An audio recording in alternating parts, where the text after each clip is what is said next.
Welcome to Pod Save America. I'm Jon Favreau. I'm Jon Lovett. I'm Tommy Vietor. On today's show, Democrats revive their calls for police reform after the murder of Tyre Nichols. Donald Trump hits the campaign trail and his potential rivals. State Department Counselor Derek Chollet talks to Tommy about the latest in Ukraine. And later, we try to decipher some Fox News rants in a new game called What Are They Mad About?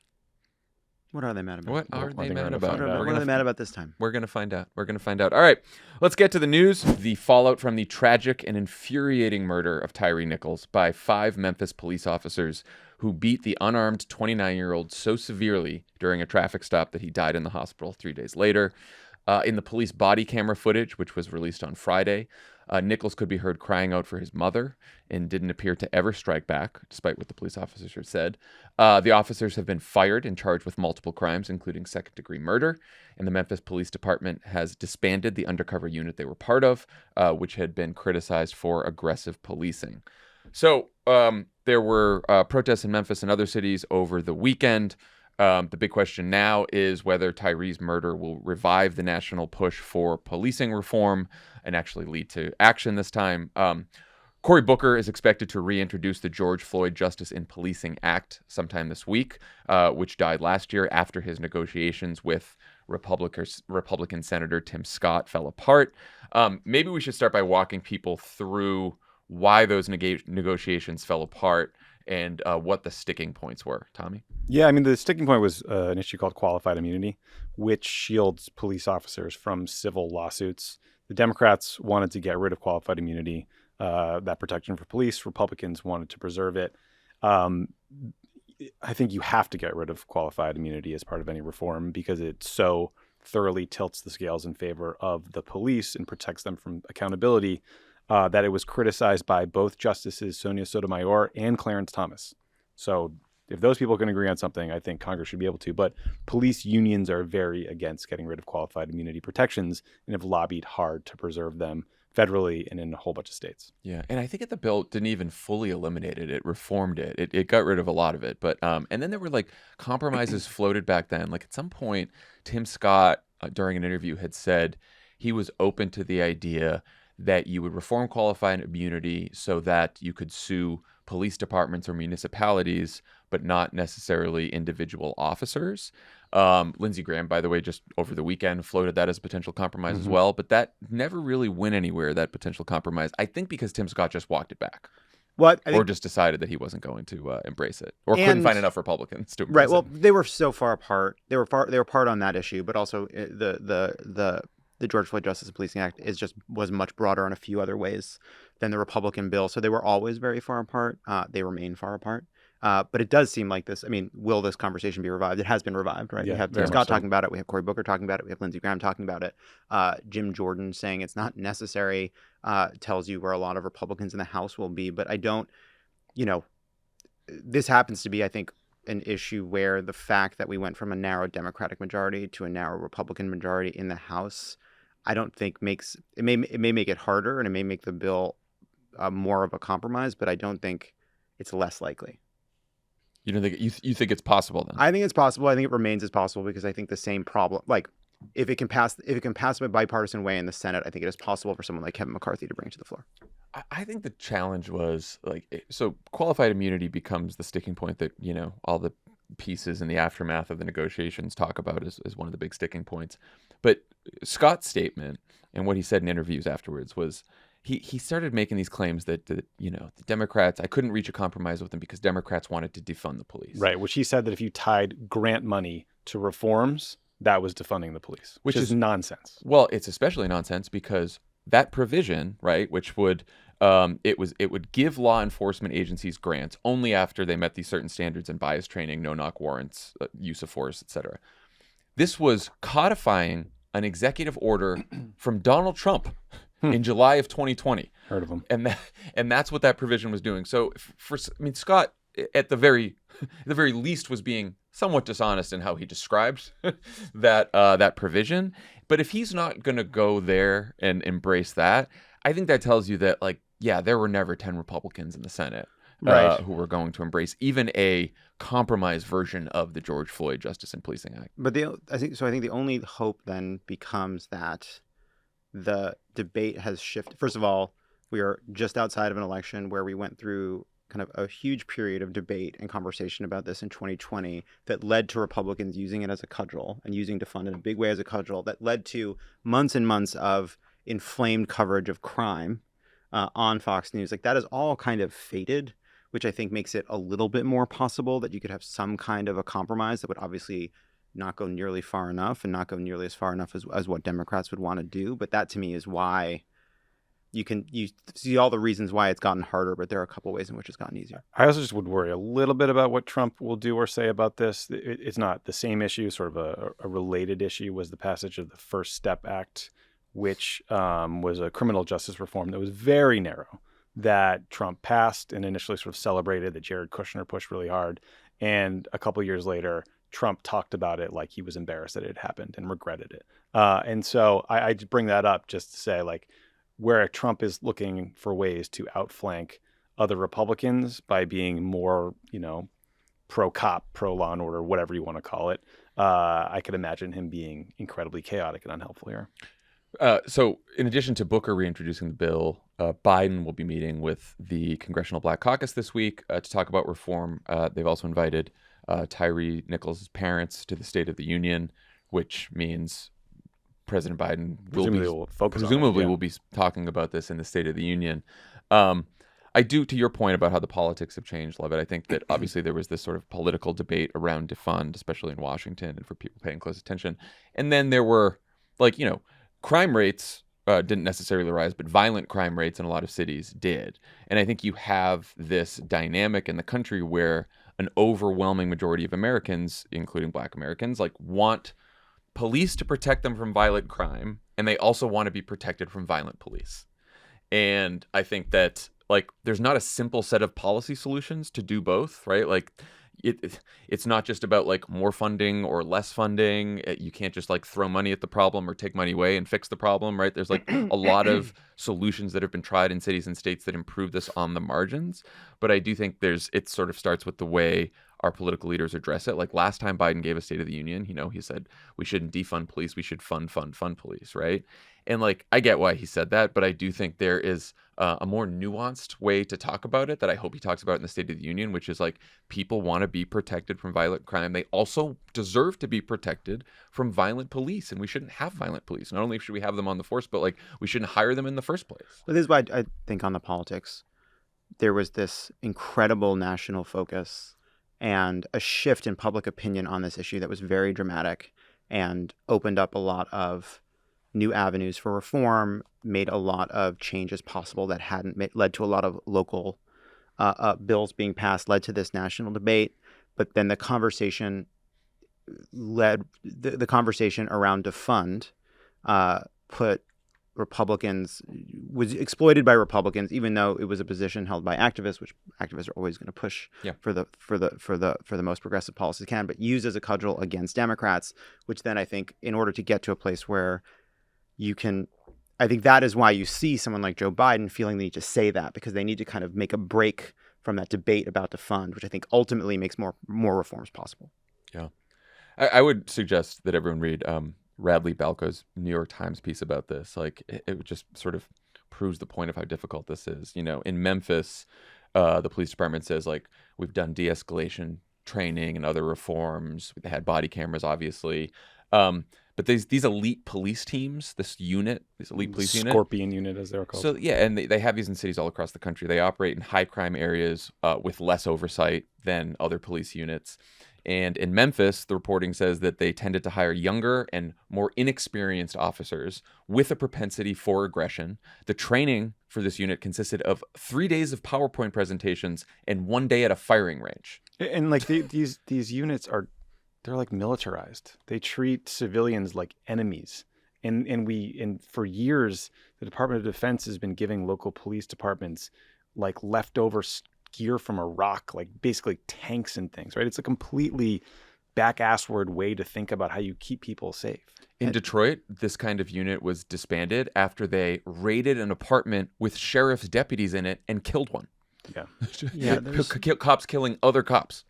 I hope so. I've seen this debate about these sort of elite units, and I hope people see it like this conversation about like sort of this, the way at which sort of like concentrates some of the most like dangerous issues in policing, right? They give them these sort of video game names. Yeah. They give them these Scorpion. identities. Yeah. They give them this power. They remove this oversight. I do think it's important. Like, if it's worth disbanding these things, it's so clear that they're dangerous. It is so clear that it sort of engenders like the worst instincts of people. But like you can see it as a stand-in for like some of the cultural issues that have led to that have been exposed because of body cam footage, that have been exposed because of this push to attention on the issue of police violence, but clearly has been there for decades and decades and decades, if not forever. And body cams may be the reason, and cameras may be the reason that these guys are all indicted.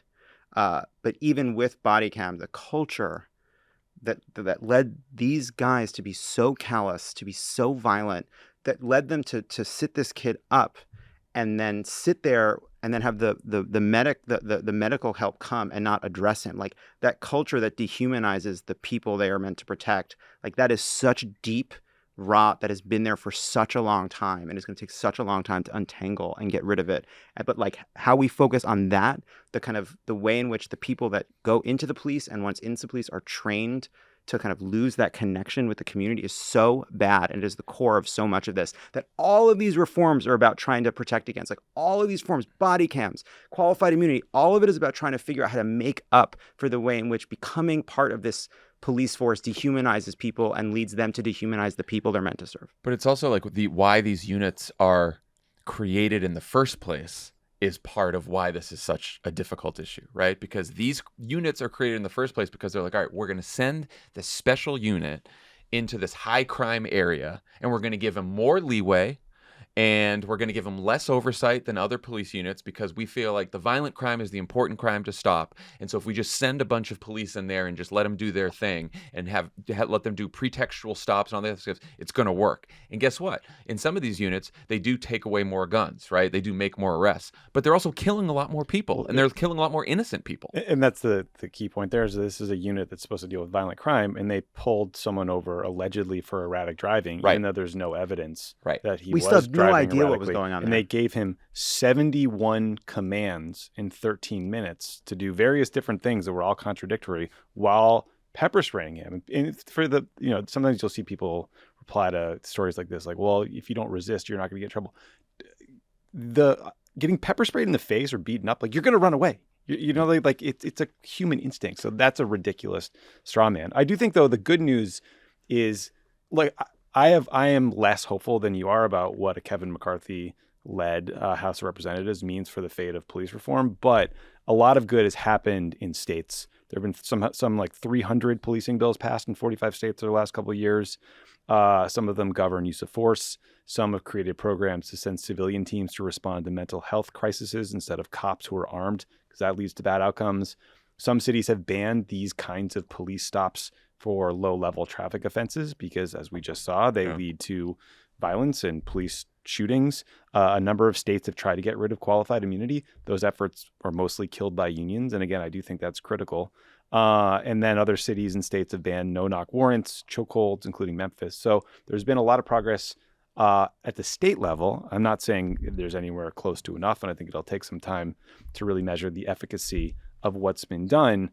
But, it just means that Washington isn't the only answer here. Yeah. And I do think that the best hope nationally is, work on another bill again, work on another compromise. And I agree with you, Tommy. I don't think the Republican House will ever take it up at all. But should we get it to a point where if we take the House back and reelect a Democratic president in 2024, then hopefully we can pass it. And make the argument. Like we let's be honest, Democrats gave up making the argument because they felt like the politics changed, because the violent crime statistics went up, because it seemed politically disadvantageous. And I think you lose every argument you don't make. So start doing that. Well, and I think that now, I think what happened is Democrats overcorrected, right? And so there was a genuine concern about violent crime that wasn't just made up by the news or by Republicans that were happening in cities. And instead of saying, well, we can have reform where people are protected from crime, but also protected from violent cops, it went too far in the direction of like, No, we're funding the police. More police. Great police. We love the police. Right. You know, like, Yeah. there is a message somewhere that's between those two poles that I think could be effective. Yeah, and to be clear, obviously, I think it is very unlikely that something gets through a Republican-led House. But in the same way, when we were talking with Hakeem Jeffries about the importance of putting Kevin McCarthy on the spot to get him to try and introduce a clean debt limit bill, even though obviously nobody expects him to do the right thing. I think when we just start by saying, "Oh, the Republican House will never do anything," I think we should be pushing them and act as if we can get some kind of a negotiation to the point where he'll have to bring something to the floor. Yeah. Just one other point about all this too, which is I do think that there's a parallel between the way in which the national attention focuses on police brutality and then reform in the wake of like just these sort of monstrous, unequivocal, kind of sort of conscience shocking events, in the same way that the kind of national attention focuses after mass shootings. But there's this, I do think that like the fact that it takes events like this to focus the national attention on problems with policing in the same way that national attention on gun violence takes mass shooting tells us about just how much we've already given up and how much we've already lost and how much sort of daily mayhem and sort of abuse and injustice we sort of tolerate and expect, and like kind of that we're all generally inured to. And like there's no real great answer for that, but we live in a violent country, and one consequence of having a violent country is looking the other way for a lot of police violence and police brutality. And I think we do that on a sort of constant basis, and figuring out a way to not just wait for shocks of the conscience to get a national debate on these issues is really important. And one way to do that is to, I think, making sure that we don't sort of lose sight of these topics in between the most heinous and despicable examples. Today's presenting sponsor is Simply Safe Home Security. Have you been putting off getting a security system because it seems too complicated or too expensive? Now you don't have to. Simply Safe has everything you need to keep your family safe.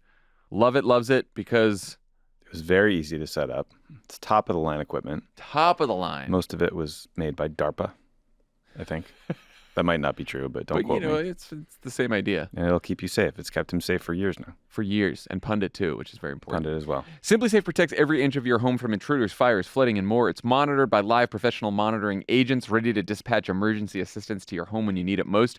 In an emergency, agents used Fast Protect technology only from Simply Safe to capture critical evidence and verify the threat is real, so you can get priority police dispatch. Professional monitoring costs under $1 a day with no long-term contract, less than half the price of traditional home security systems. With the Simply Safe app, you can lock and unlock your doors, access your cameras, and arm and disarm your system from anywhere, anytime. CNET named Simply Safe Editor's Choice. Customize the perfect system for your homes in just a few minutes at simplysafe.com/crooked. Go today and claim a free indoor security camera plus 20% off your order with interactive monitoring. That's simplysafe.com/crooked. There's no safe like Simply Safe. Pod Save America is brought to you by Sleep Me. Science proves cold sleep creates better sleep. Temperature-controlled sleep repairs muscle and improves cognitive function, so you always start your day feeling sharp, confident, and energized. That's where Sleep Me comes in. Sleep Me is the new home for Chili Sleep. They're bringing you the same great sleep that Chili Sleep offered, but under a new name. Sleep Me makes the coldest sleep systems available. They create the environment that meets the body's natural need for lower core temperatures, promoting deeper restorative sleep. These sleep systems are water-based, temperature-controlled mattress pads that fit over your existing mattress to provide your ideal sleep environment. They keep your bed at the perfect temperature for deep, cold sleep. They just launched the Doc Pro sleep system with new Hyper AI. What? Okay. Tell me more. Experience ultimate cooling power, Tommy, with the Doc Pro sleep system. Pair it with the new Sleep Me app and get real-time temperature adjustments based on your current sleep activity Whoa. from the new Hyper AI That's cool. technology. It's the industry's first sleep tech that tracks and optimizes your sleep temperature for you in real time. I love Sleep Me. I run hot.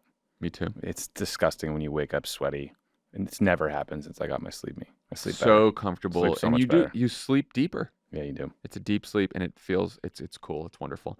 Head over to sleepme.com/crooked to learn more and save 25% off the purchase of any new Doc Pro, Uller, or Cube sleep system. This offer is exclusively available for Pod Save America listeners and only for a limited time. That's sleep, SLEEP.me/crooked to take advantage of our exclusive discounts and wake up refreshed every day. Pod Save America is brought to you by Smile Actives. Are you self-conscious about your smile due to stains? Are your teeth aging you? Popular food and drinks are known to stain teeth. Beverages like coffee and wine stain them over time. So what can you do to brighten your smile? Well, you should give Smile Actives a try. They're safe, effective, easy to use, and it will keep you smiling proudly. Look, this is a very easy to use, effective product. I used it this morning. I did too. Every single day. You just take out your toothbrush, you squeeze some toothpaste on it, and then you squeeze a little bit of Smile Actives on it, and that's it. And then you just brush. Whiter, brighter you. It's the same thing you're usually doing, just one extra squeeze. Very easy. It's got polyclean technology. They boost stain removal, delivers active whitening ingredients into teeth grooves and crannies to get better whitening. So, people will comment on your whiter, brighter smile in just days. It does work pretty fast. And 97% of Smile Actives users in the clinical trial reported up to 6 shades whiter on average, all within 30 days. We have not been in any clinical trial, but we can also report whiter teeth. You don't know that I wasn't in one, but... Okay, well. Visit smileactives.com/cricket today to receive our special buy one, get one free offer, plus free shipping and handling. That's smileactives.com/cricket. Pod Save America is brought to you by ZipRecruiter. Did you know several industries are heading for a hiring boom this spring? Like which? Well, e-commerce for one, healthcare for another. Okay. Surprisingly, hospitality is one of the areas with the most growth. Oh, yeah. I think people want to get out of the house. Yeah, they want to go travel, enjoy their lives. Need someone welcoming. The hospitality industry needs to hire for service positions, managerial positions, and back office operations positions too. Is this for White Lotus? Yeah, specifically, there's a hotel in Italy. There's a vacancy. If manager. If you need to hire qualified candidates ASAP for any of these industries or any other industry, you need ZipRecruiter. And right now you can try it for free at ZipRecruiter.com/cricket. ZipRecruiter uses its powerful matching technology to find the most qualified candidates for a wide range of roles. ZipRecruiter makes it easy to send promising candidates a personal invite, so they're more likely to apply. Plus, ZipRecruiter offers attention-grabbing labels like urgent, training provided, remote, and more that speak to job flexibility. Let ZipRecruiter keep your team growing strong no matter what the industry. 4 out of 5 employers who post on ZipRecruiter get a quality candidate within the first day. See for yourself. Go to this exclusive web address to try ZipRecruiter for free, ZipRecruiter.com/crooked. Again, that's ZipRecruiter.com/CROOKED. ZipRecruiter is the smartest way to hire. The 2024 Republican primary has begun, and it already feels like 2015 again.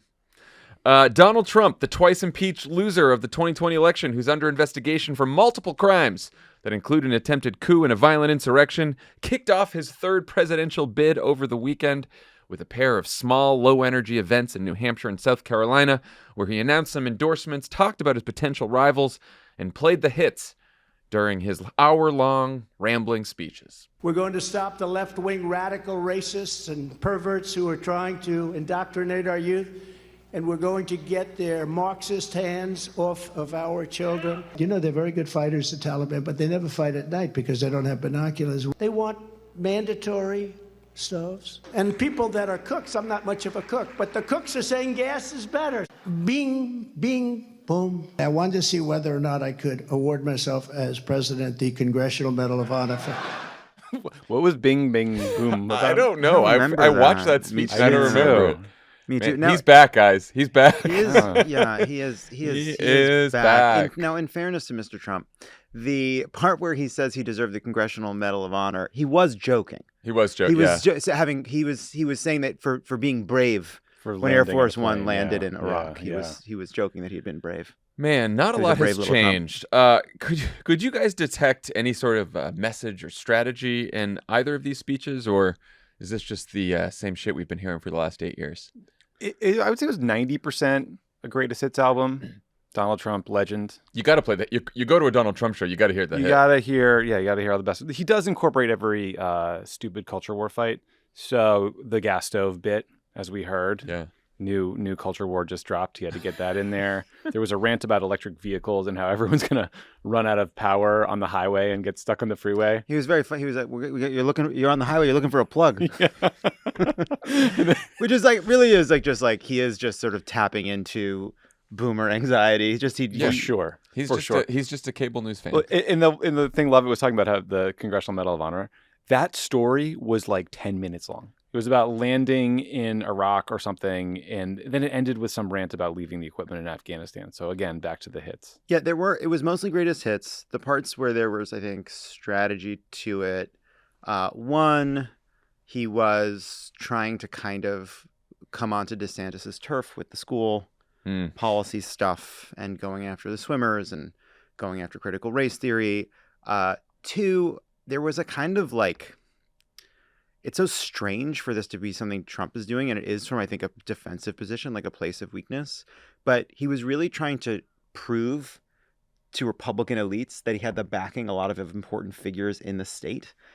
Both of the events were really much more about like local Republican officials and kind of displaying. Do you think that's why he started with? Because I was wondering why he started with these two very small events as opposed to rallies, which he is known for.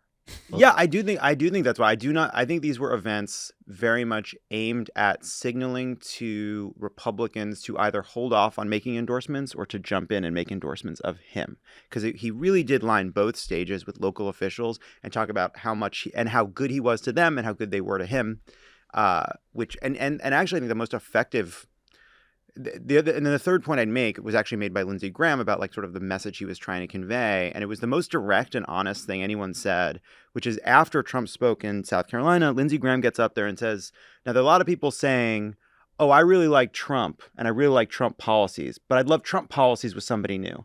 And then Lindsey Graham did a line by line list of achievements for Trump, saying you couldn't have gotten these Trump policies without Trump. Trump is what makes them possible. So I took This is just the world's saddest simp. My but God. I wrote a note about that. It's like I don't think that's true. I think I saw Jon, Lindsey Graham say, No, of course it's not true. but it's like, Yeah. it struck me as like a really shitty argument from Lindsey Graham. Like, you actually can have Trump policies without Trump. You can have some like whatever Republican candidate do all the same shit Trump did without being as fucking crazy. But that I think is what was that. I mean, we would all hate that. Obviously, it would be horrible for the country, but you could conceivably do that. But I do think that that's like the debate. If there's a debate that Trump is trying to make happen, I think other than the greatest hits and other than trying to kind of crowd DeSantis on some of the issues that DeSantis would run on, this to me was like the core of what Trump was trying to do in these speeches, which was basically the very long aside about landing in Iraq was part of a larger section about making deals, getting the military to kind of do what the military does best, despite the Washington generals negotiating with the Taliban, negotiating with Mexico, negotiating with China. And he was basically telling these ridiculous made-up stories about how, I called him up and I said, you're going to give me $3 billion. And they're like, we're never going to give you $3 billion. And I got the $3 billion. I told Mexico they're taking all the immigrants. They said, we're not taking them. I said, oh, yeah, you're going to take them. You're going to take them. He kept calling the Taliban leadership Abdul. And so it is this like sort of fan fiction presidency thing. Yeah. And I do think that was the argument. The New Hampshire speech was the state Republican Party's annual meeting. So, yes, it was a small audience, but that's a good audience to speak to. It's a bunch of activists and elected officials. And the outgoing state party chair is now joining his campaign. They announced that at the end. I'm sure they could have, it was in Salem, I think.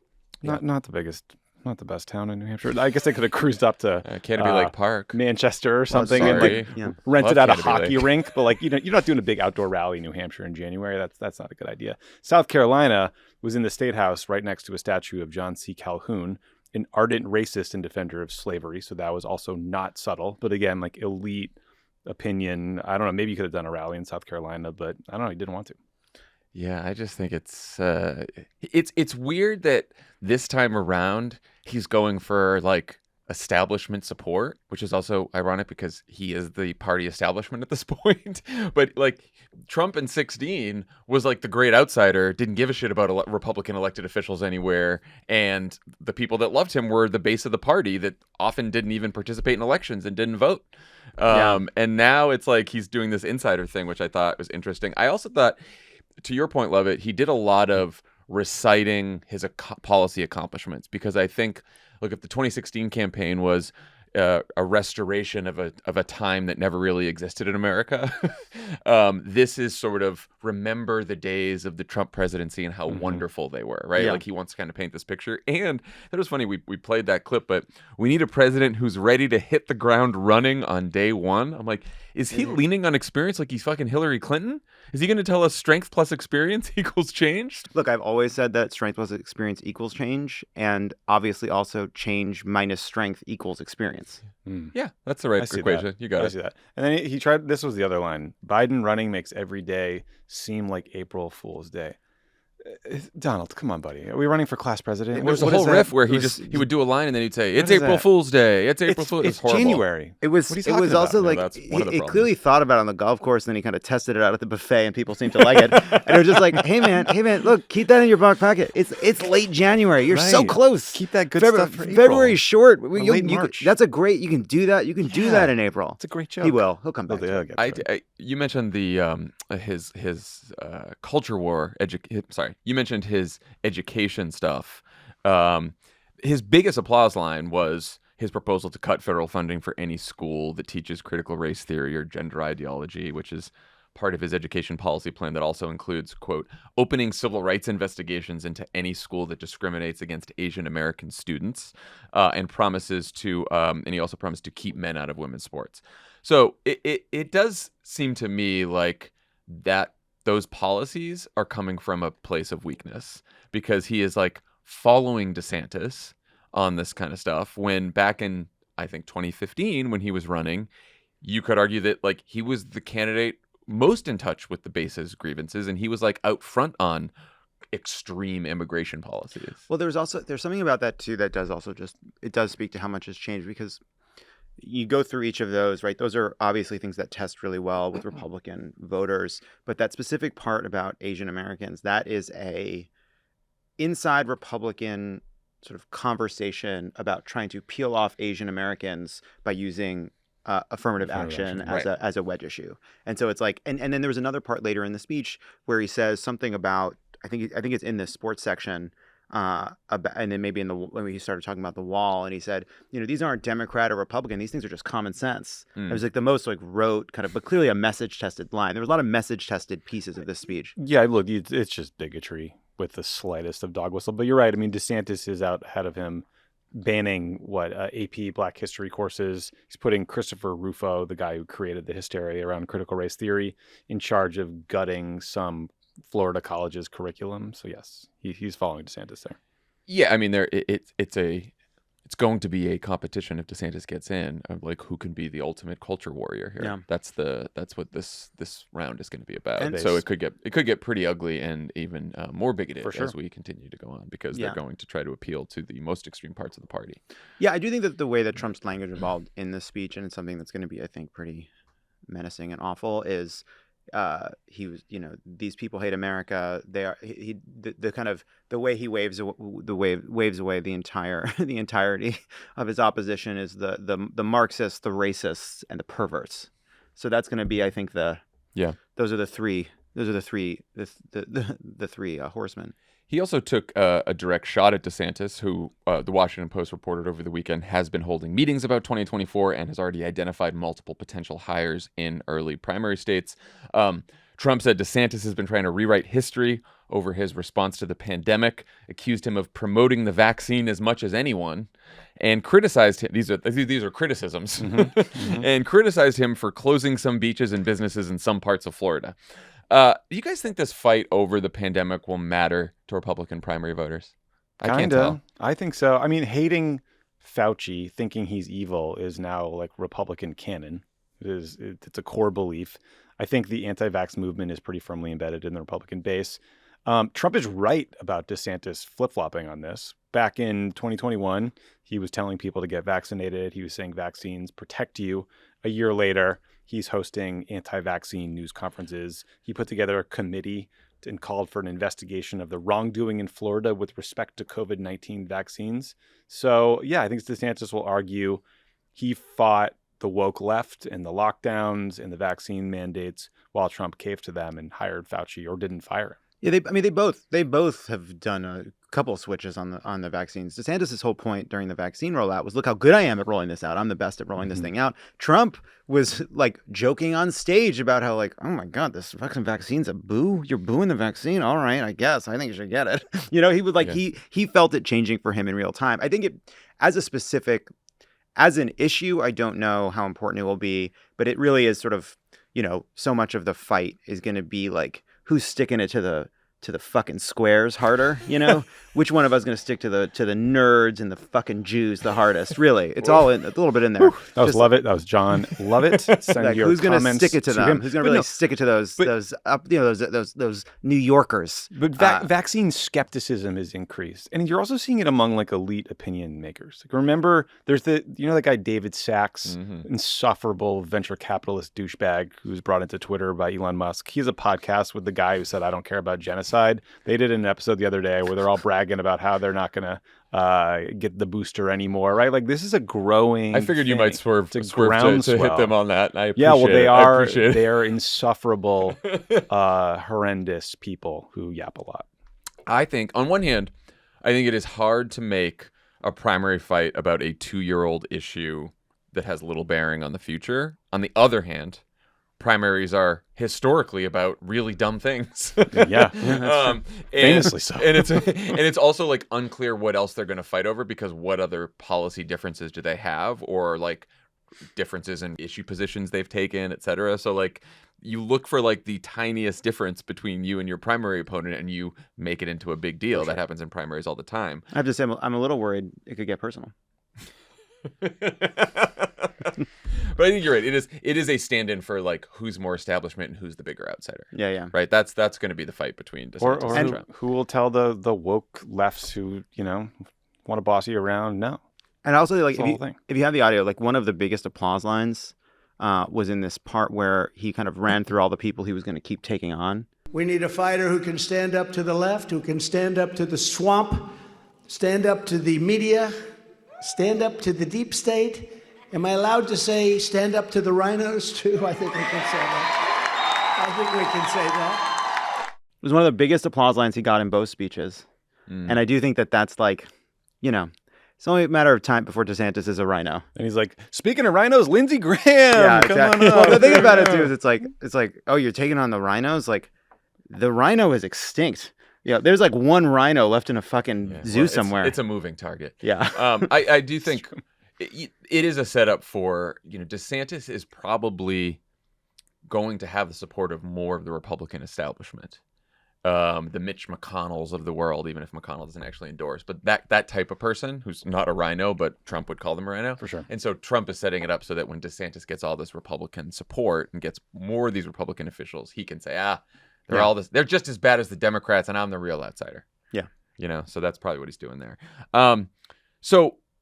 When Trump was asked about DeSantis, he said, "When I hear that he might run, I think it's very disloyal. I got him elected. I'm the one that chose him."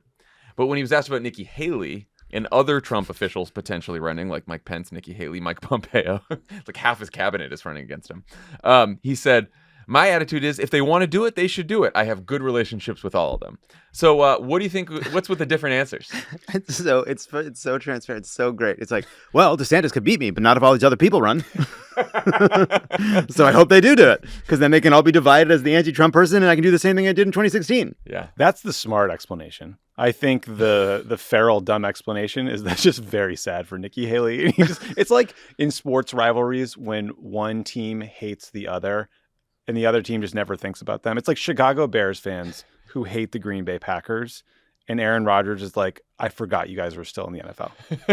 You haven't beaten me in so long. You're so bad that I forgot that you existed. And that's kind of how I think of a Nikki Haley candidacy. Yeah, and it's also, Dan and I were talking about this on Thursday, but he had that nice truth about Mike Pence after the Mike Pence classified documents thing. You leave Mike Pence alone. Was that sarcastic? No, I think it's the same thing. He's like, he's not worried. Mike. He's not threatened by Mike Pence. If he was threatened by Mike Pence, he'd call him for his hanging again. I think Trump's I think Trump's narcissism can be big enough to envelop humans in the vicinity of it, and so he I think he genuinely thinks it is funny how much of a rule follower Mike Pence is. I think he's appreciated that as a person. Yeah, He's I like, agree. you're thinking Mike Pence broke the rules? He's not like me. I stuffed some documents in my basement in Mar-a-Lago. If it's Pence, you know it's an He wouldn't accident. even make me president again. Yeah. Right. Look, I tried to fucking hang him, and he's still like cool with me. This guy's awesome. Do you guys know? Have we talked about what DeSantis's book that's coming out? I think in February is called. The courage to be Courage free. to be free. You nailed it, both Yeah. of you. Yeah, Wow. Courage to be free. Well, because I pre-ordered, obviously. That's a good one. Yeah. The courage. Got to get my The signed courage copy. to be free. Yeah. Of course. Sure, Mike. Yeah, well, the free state of Florida. So Dan Balls of the Washington Post wrote a piece where he said the best analogy for this Republican primary is the 2008 primary between Obama and Hillary. Republican pollster Frank Luntz also said that DeSantis is so far ahead of where Barack Obama was against Hillary Clinton at this point. Do you guys think that's a good analogy? And what do you think is similar to 2008 and what's different? Time for your answer. I just want to say, I do think that Dan Ball's writing a piece saying that Trump is the Hillary of 2024, combined with Pence, Trump, and Biden having classified documents in their home, is a real strategy to have Hillary Clinton do a kind of full breakdown on like an airplane or something. I thought Just it was, absolutely it's like lose it. saying Beetlejuice 3 times. She's gonna go full Joker. She's gonna absolutely. This is like ridiculous. This is ridiculous. Yeah, that's mean to her. I mean, I don't know. I've said it before. I'll say it again. Frank Luntz nailed this one. I think. DeSantis. All right, I got the climate change clip that was Yeah. out there. That's I tough. RT'd that hard. I see taking Elijah notes. taking notes. Great. DeSantis is in a way better position than Obama was at this point. That, like, with the caveat that it's probably harder to run against a former president. We don't really know. DeSantis is up by 12 points in a New Hampshire poll. There was an Iowa poll that had DeSantis beating Trump with Iowa caucus goers. He raised like $100 million for his governor's race. Obviously, you fundraise differently for a federal race than a state race. But like, I don't know, if Trump wasn't Trump, DeSantis would be the clear front runner. Yeah, I think you're right. It's interesting. You can. It's sort of like, really what the analogy says is that it depends on who wins, because you could just as easily make it the other. You can go the other way and say DeSantis is the established. Other than the fact that Trump, I think probably defensively in a way that he'll end up having to run away from is sort of doing this establishment campaign early on. DeSantis is going to have the establishment support. DeSantis is in the lead. He is a sitting governor. Trump does his absolute he's not- best, most fiendish work as an outsider. He's not necessarily in the. It's similar to the Obama-Hillary thing, where DeSantis is not necessarily in the lead nationally. I think if you took an average of all the polls, Trump's still winning. But you're right, and like in New Hampshire and Iowa, he is ahead in some of these early polls. In the South Carolina poll, he is not, which is interesting. I think that the similarity is he's taking on an establishment frontrunner who's leading in the national polls, likely with a message that's more about generational change than policy change. I think what's different is he's not going to have the problem Obama did with lack of experience, because he's the governor of Florida who just won a second term by And a 20 member of points. Congress before that. Right, a member of Congress before that. But we also don't know. It doesn't seem like he quite has Barack Obama's oratorical talent. Yeah, it's just sort of like the one. Yeah, the one. I don't now, think he's unfortunately, an inspirational figure. yeah, it's like the one. But maybe to them he is. Maybe to the Republican base he's like that. I don't know. Yeah, come on. I mean, like Barack, like the like everyone kind of always kind of just sort of jumps over the once in a generation political talent part of it that Barack Obama brought to that campaign, and Right. like this is something I think Dan said a couple of weeks ago. It's like no one's heard Ron DeSantis's fucking voice. It's just like you barely see him, you barely hear Yeah, from him. no, I know. He's not like the He full. doesn't have Klieg- his 2004 convention speech. Yeah, the full Klieg lights of Trump's evil charisma has not been directed at him on a stage. Like things change quickly. That's because the Courage to Be Free rollout tour has yet to begin. And it's coming on- out in much like the February. Audacity of Hope tour. Make sure you pre-order. They're going to go and they're going to do their little. I'm sure Have they'll the go to early courage to states. pre-order, everyone. It does mean that the pandemic fight could be like Iraq for God. 2008. Our brains are just stuck in there. Yeah, It I mean, hurts. that's like the one position. It becomes a judgment thing, that one of them had the judgment, one of them didn't. So it's I know. what a like just the two of them just arguing like who did a better job of fucking killing the elderly for a year that's and a why half. it's the complete mirror image. Unbelievable. It's Debate at the villages. so the other big difference is just the difference between the Democratic primaries and the Republican primaries, and we've talked about this before, but it's winner take all versus winner take some. I also think Obama developed a base of voters that was closely matched to Hillary's. So he had college educated whites and black voters, and she had non-college educated whites and Latino voters. I think DeSantis, he could get a lot of these college-educated Republicans and Republican-leaning independents who dislike Trump and are more concerned with electability, who pay closer attention to politics. I just don't know if they're enough of the Republican electorate, right? So much of the Republican electorate is non-college whites. Those are such Trump people. Like, Trump voters were not people attending the New Hampshire event, the South Carolina event. They probably don't know as much about DeSantis. They're low information voters. Like, those are the people that surprise you at the polls. Yeah, but I also do think like one thing that Democratic primary voters and Republican primary voters have in common is the first question is electability, and who do they think can win? Who do they think is the best person to send up against the Democrat? And there hasn't been that electability conversation yet. I think that there's this assumption. I think that the Republicans, have internalized the idea that Joe Biden is very weak. But I wonder what happens when, there's one, Dan Balls makes this point when he compares Donald Trump to Hillary Clinton in a way that, I don't know if you've seen this, but most of Chappewa is gone. Chappewa is gone. It's just a big crater now. She saw the post, and that was that. Sad. A lot of good people there, but it's gone. They'll have to reroute the fucking Metro North now. Okay. But no, they'll fix it. There's money in the infrastructure bill. I'll stop now. But the point that the fucking Donald Trump saying, "Oh, you're gonna go with this guy? I will destroy every person on this stage, whether I win or lose. I will never stop." That's his electability argument. It's coming. He's got to start signaling it. Like, I'm not gonna. Oh, I think it's coming. I didn't think that you could use that as sort of an electability argument. Yeah, I think Donald Trump has a very shitty electability argument. Of course, it's implicit. I'll run as a third party. That was his "don't impeach me" argument too. I think it starts to get more. The more under fire he gets, the more explicit. It was interesting though that DeSantis, although he has been very quiet, he did decide to weigh in on the Republican National Committee race and come out finally and say that Ronna McDaniel shouldn't get the job again, which obviously she's terrible. And they've had a horrible couple of election cycles in a row. It didn't matter. She won. But it was just interesting that he picked a side in that. Yeah.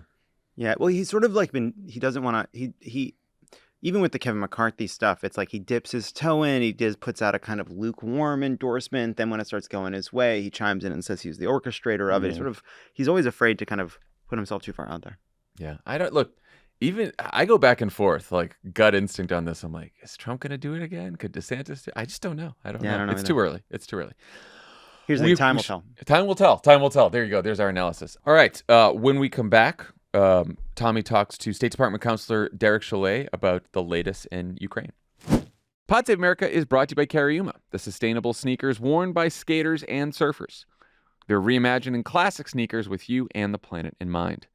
It's the middle of winter, and it's time to get real about layers, lining, everything that's going to keep you warm and comfortable when you head out the door.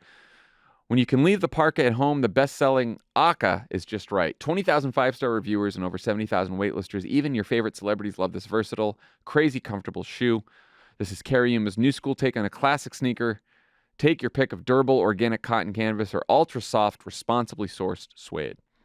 Cariuma says cozy shouldn't come at a cost to the planet. That's why they created Katuri and Aka Therma. Winter boots disguised high tops made with 100% vegan and recycled materials and produced in a way that's ethical and transparent. One thing you should know about Cariuma is that they're obsessed with comfort. Even their insoles are lined with vegan shearling. That term just rubs me the wrong way. Also, it's not like, they're so obsessed with comfort that they're into vegan shearling. Yeah, it doesn't. Everyone's like, oh my God. It doesn't deliver a punchline. No, it doesn't. Listen, I want everyone to know I love Cariuma. I have like 5 different pairs of their shoes. I love them. But I had no idea what vegan shearling is. Here's why you buy them. Just want to be honest. They're affordable, they look great, and they last you forever because they're so comfortable. Plant trees in the Brazilian rainforest. Yeah, that's all you need to know. We can cut all this other stuff out. They probably don't want us to do that. Cariuma ships all their sneakers free and fast in the USA and offers worldwide shipping and 60-day free returns. They deliver right to your door using single-box recycled packaging. Now, for a limited time, Pod Save America listeners can get an exclusive 15% off your pair of Cariuma sneakers. Go to cariuma.com/crooked to get 15% off. That's cariuma.com/crooked for 15% off, only for a limited time. Pod Save America is brought to you by Stamps.com. Talk about how fast the year goes by, especially if you're a business owner. Does it ever? Does it ever? It is almost February. That's weird. Yeah, that is weird. I don't like that. It's just like it was just New Year's. It was just Christmas. Got to start planning, John. Well, 2023 is already well underway. So don't wait any longer to level up your small business and set your year up for success. Get ahead of the competition by using Stamps.com to mail and ship. Stamps.com lets you print your own postage and shipping labels right from your home or office. Stamps.com has postage rates you literally can't find anywhere else, like up to 84% off USPS and UPS. For 25 years, Stamps.com has been indispensable for over 1 million businesses. And if you sell products online, Stamps.com seamlessly connects with every major marketplace and shopping cart. Use Stamps.com to print postage wherever you do business. That's why we've used Stamps.com since our early days here at Crooked Media. People, there would be no podcast industry if not for Stamps.com. Do them a solid. We stand on your shoulders. OG, yeah. Stamps.com. Set your business up for success when you get started with Stamps.com today. Stamps.com walked so we could run. That's sure. They sent postage so we could ship. Sign up with promo code Crooked for a special offer that includes a 4-week trial plus free postage and a free digital scale. No long-term commitments or contracts. Just go to Stamps.com, click the microphone at the top of the page, and enter code Crooked. Pod Save America is brought to you by Policy Genius. Talk about in your own words why it's important to get life insurance. Well, if you croak, you want to help your family. Death comes for all of us. It does. It does. But that doesn't mean that bankruptcy has to come to your family. There you go. Or your business partners. Or anybody. Or anyone that depends on you. A beloved pet. Since life insurance, I'm giving it all to Leo. Since life insurance typically gets more expensive as we age, now's the time to buy. Policy Genius gives you a smarter way to find and buy the right coverage. Policy Genius was built to modernize the life insurance industry. With their technology, you can easily compare life insurance quotes from top companies like AIG and Prudential in just a few clicks to find your lowest price. With Policy Genius, you can find life insurance policies that start at just $17 per month for $500,000 of coverage. Policy Genius's licensed agents can help you find options that offer coverage in as little as a week and avoid unnecessary medical exams. They're not incentivized to recommend one insurer over another, so you can trust their guidance. There are no added fees, and your personal info is private. No wonder they have thousands of 5-star reviews on Google and Trustpilot. Your loved ones deserve a financial safety net. You deserve a smarter way to find and buy it. Head to policygenius.com or click the link in the description to get your free life insurance quotes and see how much you could save. That's policygenius.com. I am very excited to welcome to the podcast my friend Derek Chollet. He is the counselor at the U.S. State Department. He serves at the rank of undersecretary. That's a big deal for those not familiar with State Department protocol. He's a senior policy advisor to the Secretary of State, Tony Blinken. Derek, it's great to see you. Great to see you, Tommy. It's so fun to bring a little World of content to the Pod Save America audience here. And I think it's really well timed because it's about to have been a year since Russia invaded Ukraine. Yeah. And I was hoping we could start there, a horrible year, by the way. Yeah. And just get an sort of overview from you of what the United States has done to date to support Ukraine in their efforts to defend their country, and then your sort of sense of, I don't know, the state of the war itself, like where we are. Yeah, and it really is mind-blowing. It's been less than a year still, about a little over 11 months since Russia invaded Ukraine. A year ago, if we were sitting here talking, I'd of course be talking about the intelligence we were seeing build up of Russia's intent, but there are a lot of people who just couldn't believe it just because it seemed so outrageous, self-defeating, and terrible.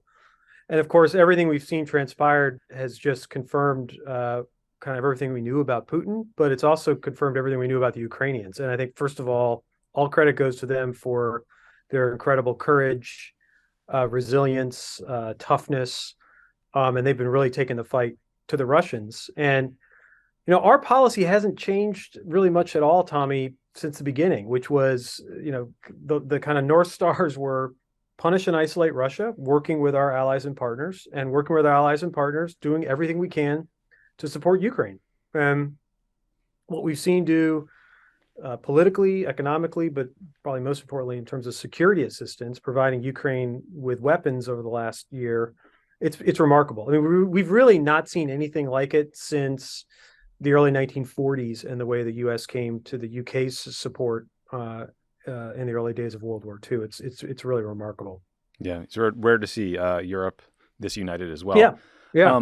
So speaking of that, so last week, President Biden and German Chancellor Olaf Scholz decided to send these heavy tanks to Ukraine. They've been sending armed infantry vehicles and lighter tanks had gone before that, but not heavy tanks. So initially, the Defense Department had said, frankly, it was just sort of impractical to send these modern U.S. tanks. The Abrams tank, the heavy-duty latest U.S. model, it requires tons of training to use. It uses, I think, hard-to-acquire jet fuel and a lot of it. Hard to maintain. Yeah, hard to maintain. Can you help us understand what changed and what you might say to critics who say, hey, the U.S., you get to the right place with decisions like the tanks or the HIMARS, but it takes too long? Well, look, again, it's important to keep perspective here. We're not even a year into this war. The U.S. has provided itself nearly $30 billion in security assistance. And just to put that in perspective for folks, Ukraine's defense budget, its entire defense budget in 2021 was about $6 billion. So what the U.S. has done is given them about 5 times the equivalent of their defense budget from before the war. And that's just what the U.S. is doing. We've got around 50 countries that are contributing in some way to Ukraine's defense. And what we've been providing Ukraine has evolved as the conflict has evolved. In the early days of the war, it was all about Stinger missiles, the shoulder-fired anti-aircraft missiles. Then it became Javelin anti-tank missiles, special missiles that the U.S. makes, which are great at killing tanks. Then it became howitzers and air defense and Bradley fighting vehicles, which is an armored vehicle that looks a lot like a tank, but it's not a tank. And now we're talking about tanks. And look, a lot of our allies in Europe have the kinds of tanks that can be used more quickly by the Ukrainians because they're easier to use. They're not quite as sophisticated. They're still very effective, but quite as sophisticated. Tanks. The Leopard tanks. The Challenger tanks, which is what the UK is giving. So we can get those to them, or they can get those to the Ukrainians sooner. The M1A1, the Abrams tank, is a very sophisticated tank, and we're going to start training the Ukrainians on them, and then they're going to start getting them, but it's going to take a while. So look, as the conflict has evolved, and as the Ukrainian asks have evolved, because they're in a war and every day they're learning new things about what they need. And we're trying to do our best to give them advice of what they need, but then also to try to meet their needs. And so this has been an ongoing conversation about the tanks for the last several months, really. And we came to a really important decision last week. And they're not just getting one tank, they're getting 31 M1A1 Abrams tanks, but then they're getting hopefully up to anywhere 60 to 90 of these other kinds of tanks, the Challengers or the Leopards that are made by others. And again, I think that's just really important for listeners of the pod to keep in mind, is that obviously we focus a lot on what the U.S. is doing, and the U.S. is doing more than anyone else, but this really, it truly is a collective effort. And you have countries that are spending a large chunk of their defense budget on helping Ukraine. For the U.S., we've spent roughly 4% of our defense budget total, equal to our defense budget on supporting Ukraine. Given what Ukraine's doing to the Russian military, it's a pretty good investment in terms of our security interests. But some other countries are doing much more as a percentage of their budget, and we just need to acknowledge that contribution that they're making. Yeah. And I think those 31 M1A1 tanks will basically make up a Ukrainian battalion, right? So they'll have a full-fledged significant capability. Yeah, absolutely. So, Derek, as I know well, as you know, the fun part of working in government is you get attacked from both sides of every issue. So let's do that to you now. The Ukrainian government and that's usually a sign when I'm doing something right, is when both sides are attacking me. Potentially. Well, let's see what you think after I ask the question. So the Ukrainian government is now asking for modern F-16s. There's reports that President Biden is considering that ask as well. I'm curious what the latest is there. And then what do you say, again, to people, myself included, frankly, who hear about these announcements, the M1A1s, the HIMARS, and now maybe F-16s, who feel like there is this sort of inexorable push towards escalation, more weapons from the West, Russia's drafting more men into service, et cetera, and that just kind of, I don't know, makes you nervous. Yeah, look, and we're very focused on escalation as well. And look, I don't have anything specific to say on the F-16s other than as the Ukrainians' requests continue and as their needs evolve, our ability to provide them certain kinds of equipment are going to evolve. And it's an ongoing conversation we're having with them. This is something that wasn't in place a year ago, but now over the last year, we put in place a really robust, it's a great government word, robust, set of system to sort through what they need and how we can best get stuff to them, and what they can use most quickly. Look, they're in a war, so I fully understand from their perspective, this is existential for them. Their country's survival's at stake. So I understand that every time they get something, it's thank you and we need more. Thank you and we need more. Now, our job is to try to make sure we're being as effective as we can as partners, getting them what they need. But then also, and this is kind of our overall objective here, like what we're trying to achieve is a Ukraine that is independent, that is sovereign, that is democratic, that can defend its territory, that's clean, meaning Ukraine that is freer from corruption that has plagued that country for too long. Mm-hmm. And I believe President Zelensky and his team are very committed to fighting corruption, by the way. Fired like 5 people or yeah, 5 exactly. And top officials resigned. They are well aware, and they're well aware that the world is being generous with them, and they have to be good stewards of all of this assistance they're getting. And look, my view is we don't want Ukraine just to survive. We want it to come out of this stronger, more democratic, closer to Europe, closer to the United States. But Ukraine has to survive first. I mean, again, it's important for people to remember this was not a war that was provoked by anybody. This was a country that violated the most basic principle of international politics, crossing a border to gobble up parts of another country. And that's what Ukraine's dealing with. Mm-hmm. So it seems to me that it's important for Ukraine's future. It's important for our broader interests that Russia not succeed. I don't think Russia is succeeding. I think they've already suffered a profound defeat strategically, given the assistance we've been giving Ukraine, given the humbling that its military is taking on the battlefield, given the fact we have Finland and Sweden coming into NATO. That was not something, again, if we were talking here a year ago, I would say that's not on our to-do list for 2022 is to have Finland and Sweden come into NATO. So are you worried that Turkey is going to block Sweden's entry into NATO? It seems like Erdogan's really making some noise about that all of a sudden. This has been tough. There are a lot of tough discussions with the Swedes and the Finns, with the Turks. I'm optimistic we're going to get across the finish line. We've got a Turkish election coming up in May. That's going to be a factor here, clearly.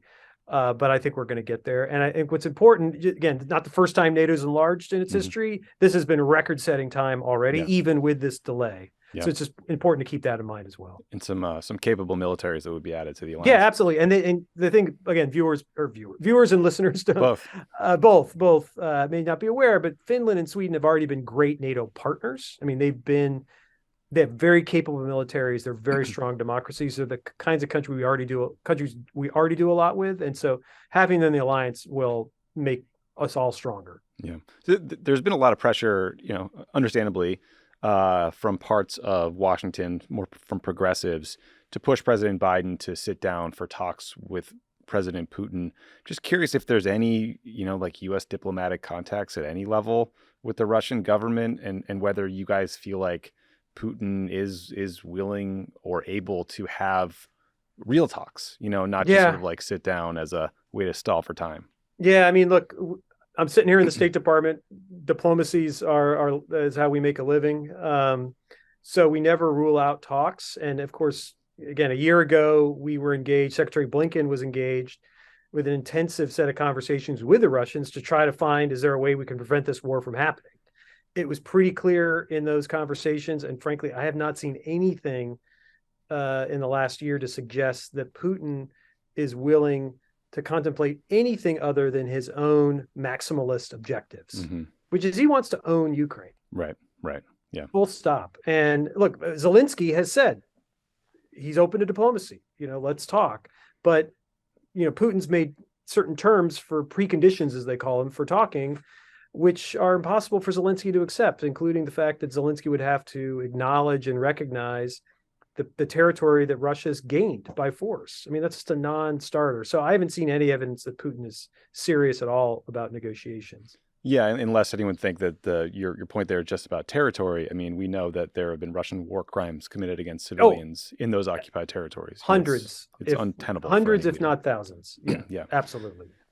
It could be that what you're lacking is some strategic, creative genius. Here's an idea.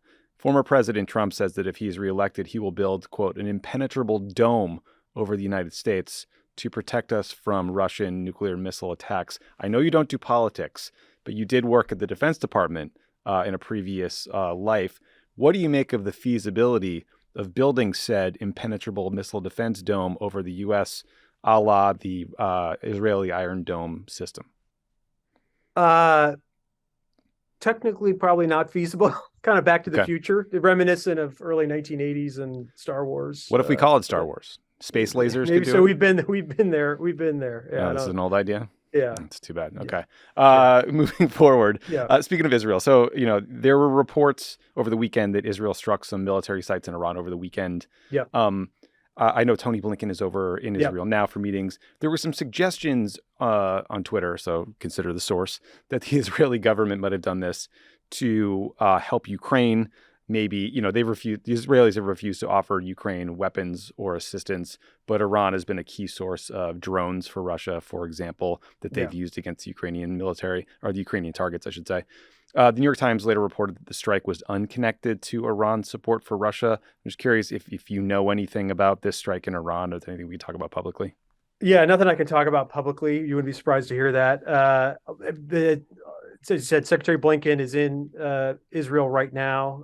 Today, he'll be there tomorrow as well.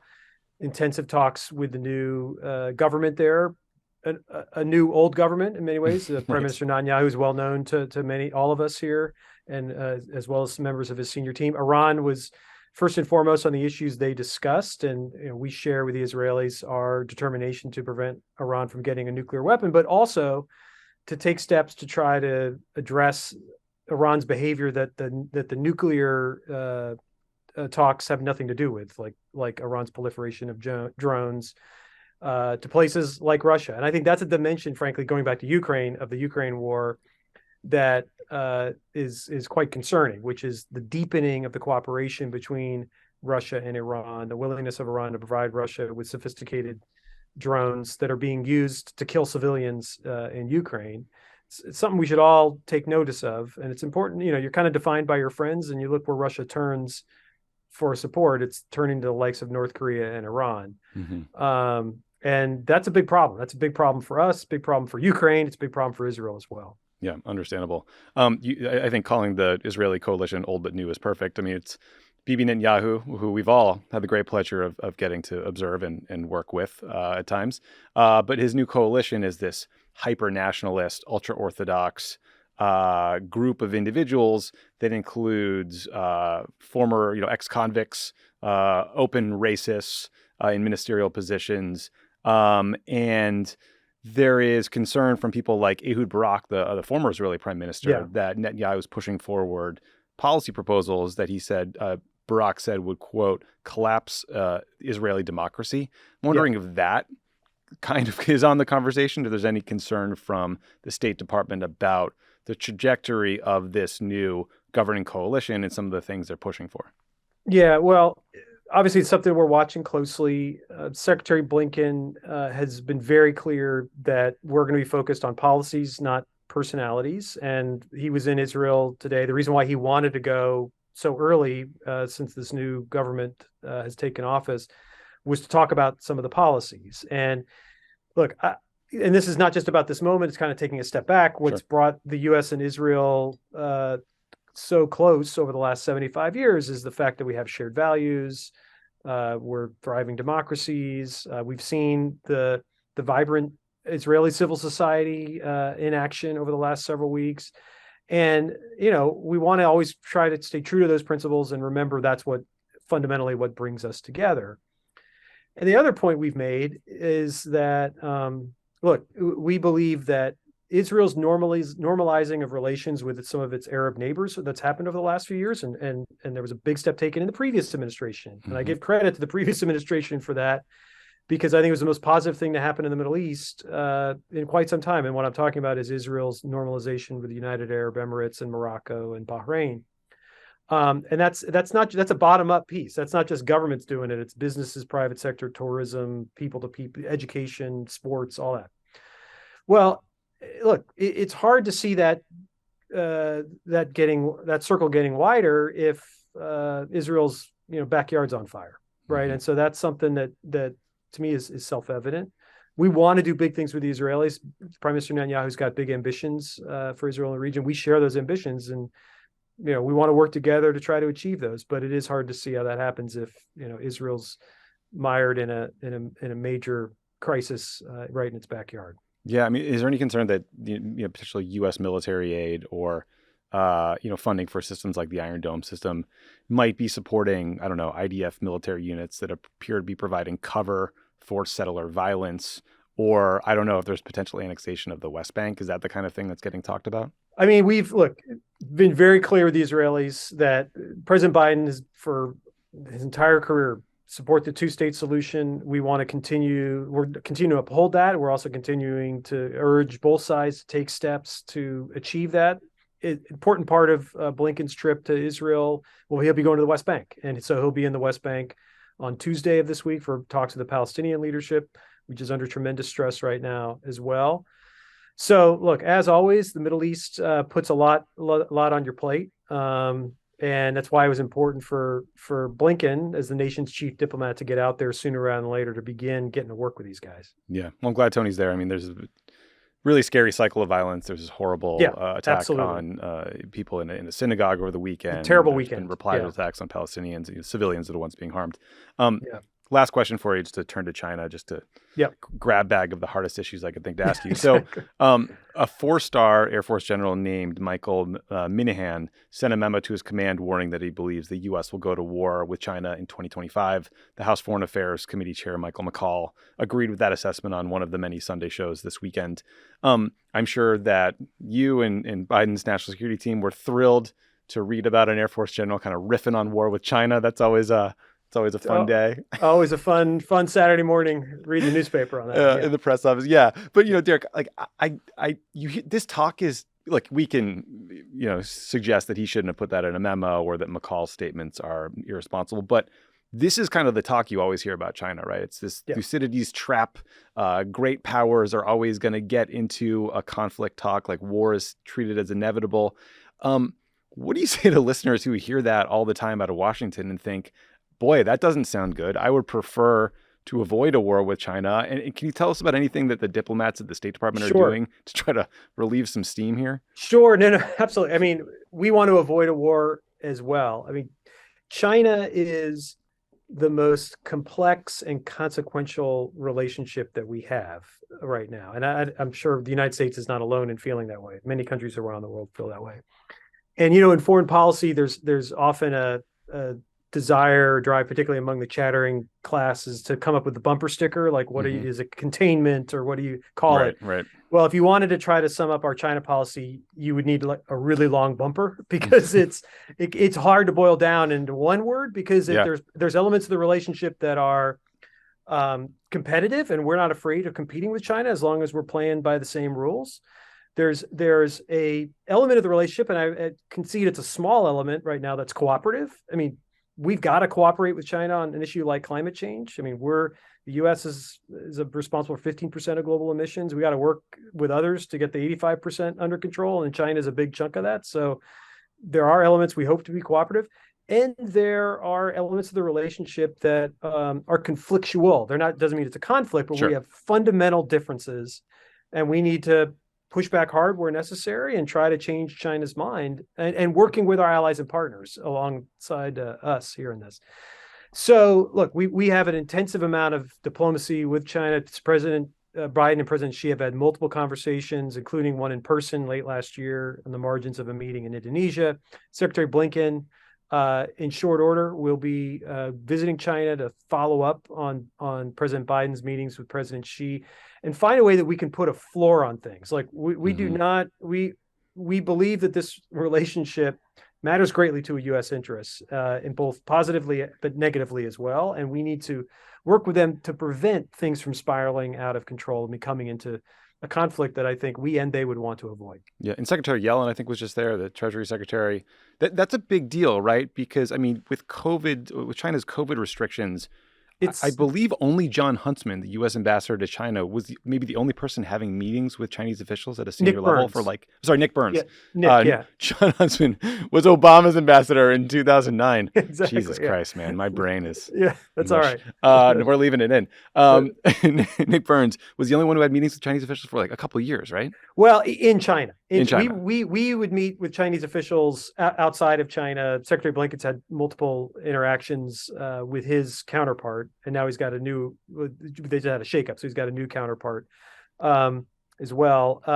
But yeah, right. Burns was the only one meeting with them in China. So now China's, I mean, it's interesting also to think about. I mean, we had a huge challenge with COVID. China's even had a bigger challenge with COVID. As you know, in the last few weeks, they've been hit with waves of COVID that we dealt with, a year ago or more.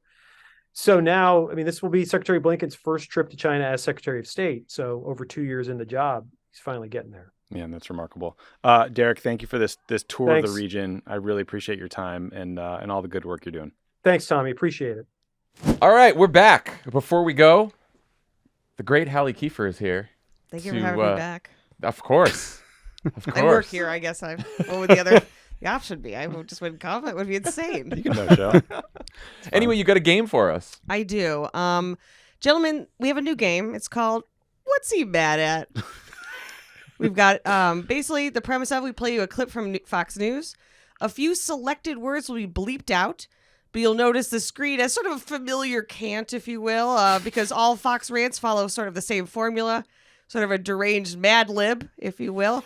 This is, of course, what we call propaganda, so we're having fun, but we're also examining how the right manipulates its listeners by tapping into their fear and rage on an emotional level. Yeah, we don't need the patterns. No subtext. No. Let's see the dweebs over on Jeopardy do all that, okay? Anywho, so we'll be bleeping out the specific thing each particular he is mad about, and you'll need to rely on context clues to guess what the topic is about. It is multiple choice, don't worry, because a lot of these sound pretty similar. Also, I was kidding earlier. I love Jeopardy. I'm kidding again. I think it's fine. Louis Vertel is going to be upset. I will fight him. Are you all ready? Yes. Yeah, we're ready. We're ready. Let us play the first clip. This is bigger than any of us. This is about freedom. It's about America. It's about the right to have.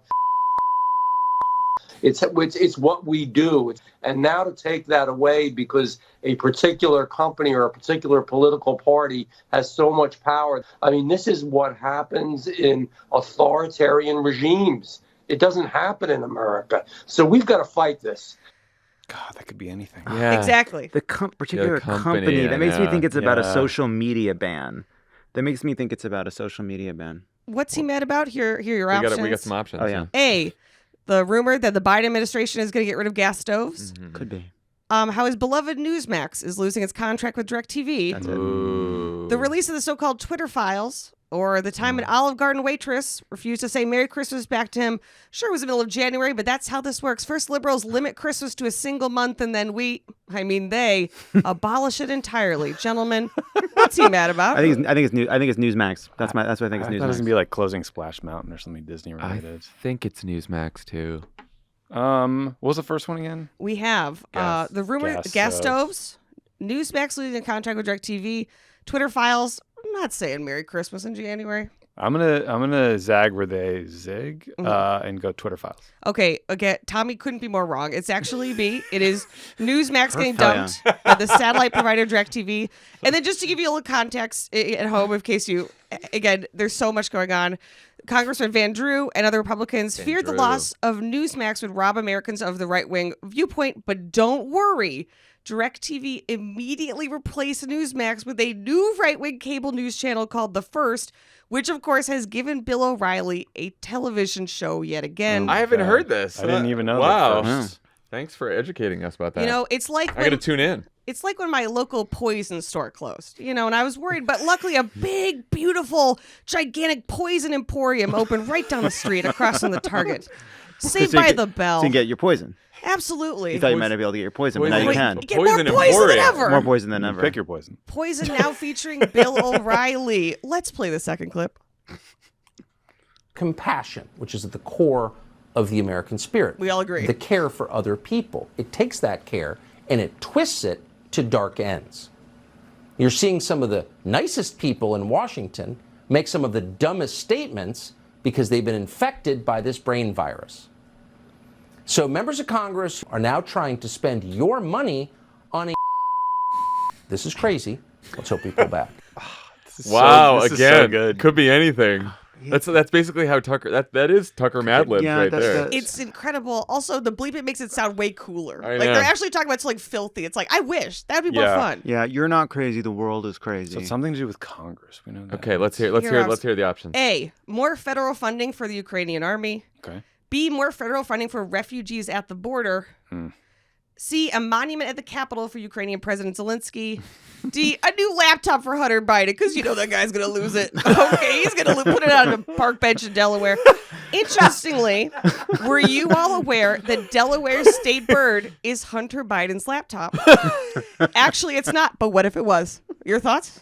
No, it'd be cool if it was. I wish Dan was here. He would love this Delaware contest. He's going to run on that platform when he runs for Senate. When he takes on Laptop Chris and every Coons. bench. Changing the state bird. Takes on establishment figure Chris Coons. Giving him the bird. Wait, what were the options again? Ukraine. A, more federal funding for the Ukrainian army. B, more federal funding for refugees at the border. C, a monument at the Capitol for That Ukrainian can't be President real. Zelensky. It's Air B. And a new laptop for Hunter Biden. That's what you should run on. You get a free laptop if Hunter Biden is elected president, but you got to find it somewhere. It's just loose in Delaware. I think it's A. I think it's I Ukraine. think it's A2. Love it. Are you gonna zig Gonna zag. or zig, whatever it is? My I don't zip? know. I think the fact that there were 2 Ukrainian options is why I think it's A. So you're all going A. I also don't think we've done any more border funding. Anyway, go ahead. It is C, actually, a bronze statue No. of President No. Zelensky. Republican Congressman Joe Wilson asked the House Fine Arts Board to obtain a bust of the Ukrainian president Come on. and found, quote, a suitable permanent location for it at the U.S. Capitol. Tucker's not having it, but I will fund it entirely myself, and I will fund anything that specifically makes Tucker Carlson enraged. As this segment implies, that's good for my pocketbook because he's mad at a lot of stuff. What do you guys think about that? Tucker's right. We do not need a bust of President Zelensky in the Capitol. What are we doing if here, we're going to put a people? bust of a comedian If we're in gonna, the Capitol, It's You gonna love be it. you. it'll be Bill Maher. can we just get like a bobblehead or a votive candle? What about a picture? What about a big nice frame picture? Print out an AP photo, huh? I'll get a What are the- bobblehead right next to my Mueller bobblehead. if you get the high Right resolution, next what is to it? my Fauci one. Listen, It's for commercial The use. three wise men. Maybe like Fauci. it might be like Zelensky. $1,000. The three wise men of the resistance. Fauci, Mueller, Zelensky. I got some scar tissue Zelensky from doesn't deserve that. Neither does Fauci. from On a it. poorly located prime minister bust. It's a bad idea. I do Don't go down think, that yeah, road. you should be. Listen, I don't think your district is out of problems. I think you should focus on those. Joe Wilson of all Yeah. people. Let's Joe play Wilson said, "You lie." He's You the guy lie. that He's shouted, the "You you lie lie." guy. You lie. If we could play the next clip. First gas stoves, then your coffee. Now you're gunning for my. I know what it is. Isn't it crazy, though? I know the Like answer. when we were kids, you were a rebel if you had like a leather jacket and a pack of cigarettes. I mean, it's crazy what they're doing, but we understand what this is. They're trying to recruit your kids into at an earlier age. Yeah, I didn't think of that. You're right. They're going after the children. Of course they are. I know. Don't. Vague I'm not memory going to of say a this. word. You I go at the end. just. I'm gonna get it with the multiple choice for sure. Gentlemen, America's children are being lured into wokeism again. What is the culprit this time? A, woke Pop-Tarts. This is inspired actually by a Pride Month product, the neon pink Block Party lemonade flavor. Okay. B, woke video game console, specifically the Xbox. C, woke Disney for closing Splash Mountain. And then finally, woke Easy Bake Ovens, inspired by a recent ad that threatens the masculinity of America's youth by depicting a little boy making brownies. That little brownie-loving boy is clearly gay. You could just tell. Kids shouldn't be exposed to that. What do you think the answer is? in all of the above. It's gonna be the Xbox. I do think, though, in fairness to the Republicans, I think it is weird that the Pride Pop-Tart is cum flavored. Wow. You know, and I didn't notice when I had one. I'll be honest. I'm like, I guess that's what pink lemonade. Never had it. So What show is this? Positive America. I'd say America After Dark. Sorry, can we play? So John said Xbox. Yeah. Okay. Xbox. Are we all going Xbox? I know that it is Xbox. It is the Xbox, of Yeah. course. In case you missed it, listener, in the deluge of shit that is every week in the news, Xbox has released a software update that allows its devices to save electricity by going into sleep mode when it's not being used. Fox saying the new woke Xbox is both ruining the fun of video games and making kids think about the environment much too early. And we can all agree the best time for children to think about climate change is when the salt water from the rising sea levels just destroys their Xbox entirely, and not a moment before. That is Wow. so stupid. It's stupid on such another level because the actual Xbox update is they just changed how the power saving mode works to save a little more power. Right. Yeah. That's it's all very it is- simple. All it is just like, hey guys, it's called power saving mode. We're not doing sleep mode anymore. It takes nothing away from you. Nothing from it's anyone. Not even the little bit of inconvenience. It's nothing. nothing. It's nothing. It's nothing. It's just wow. Wow. And finally, we got one more. Oh. And we got one for the ladies. Let's play the clip. Okay. We're the dads here. I mean, why doesn't anyone put a stop to this? Again, just to be completely clear, is a crime, and it's certainly a moral crime, and I'm just amazed that people sit back and let it happen. I'm glad you mentioned the dads, Tucker. Yes. A lot of the people that are single mothers. I don't know if there's a pattern there or what. What? Wow, that's a hard Now, I think this is important because he said it's a crime, and then has to correct himself and say it's a moral crime because it is, of course, not actually a crime. What he's Got talking it, okay. about. He's just throwing out the word crime. But he is trying to incite his viewers to hurt people. Absolutely. So that's great. Yeah. Are these single mothers taking their children to a Christmas themed drag show, B, helping their young daughters seek abortions out of state, C, bringing their kids to quote unquote Antifa protests, or D, forcing their children to beat each other up at an underground toddler fight club while onlookers watch them place tiny bets? Gentlemen.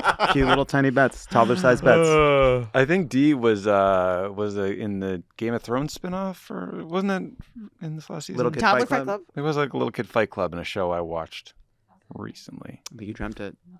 The House Okay. of Dragon, yeah. I think it'd be cool if we gaslit Tommy to thinking that he never saw that. Wait, what were the first? What were A, B, and C again? Taking their kids to a Christmas themed all ages drag show, helping their young daughters seek abortions out of state, bringing their kids to quote unquote Antifa protests, and of course, toddler fight club. I mean, A feels the most likely. It does. It does. But I feel like they're trying to get us with this. But I remember him saying this thing about basically how are people just letting this happen. And I do remember, I feel like it was about drags. I actually thought it was about, I think it's about Drag Story Hour. That's what I think. I think it's A. Yeah, me too. Tommy, how you feeling? I'm thinking A too. All right, you are correct. It is A. Yeah. Taking their kids to drag shows, Tucker was interviewing right-wing troll and self-described drag-phobe Tyler Henson, who recorded an all-ages Christmas drag show in San Antonio, Texas, which he claimed was inappropriate. The venue then had to cancel all of its drag shows for the rest of the years out of safety concerns. This is just one of the many examples of drag performers being targeted by the right wing. According to the ACLU, Republican state houses introduced 315 anti-LGBTQ bills in 2022. Thankfully, only 29 passed into law, but that's 29 too many.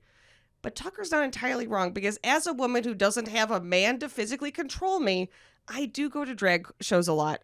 And if anyone needs me to record one, I'm happy to do so, but I can tell you right now what you're going to see. Me having the goddamn time of my life. Gentlemen, that's our game. Thank you so much for having me. Hallie Hallie. Kiefer. Thanks for having me back. I work here. I have to be Fantastic. here. Thank you for hosting another fantastic game. Thank you to State Department Counselor Derek Chollet for joining us today, and we'll talk to you later this week. Bye, guys.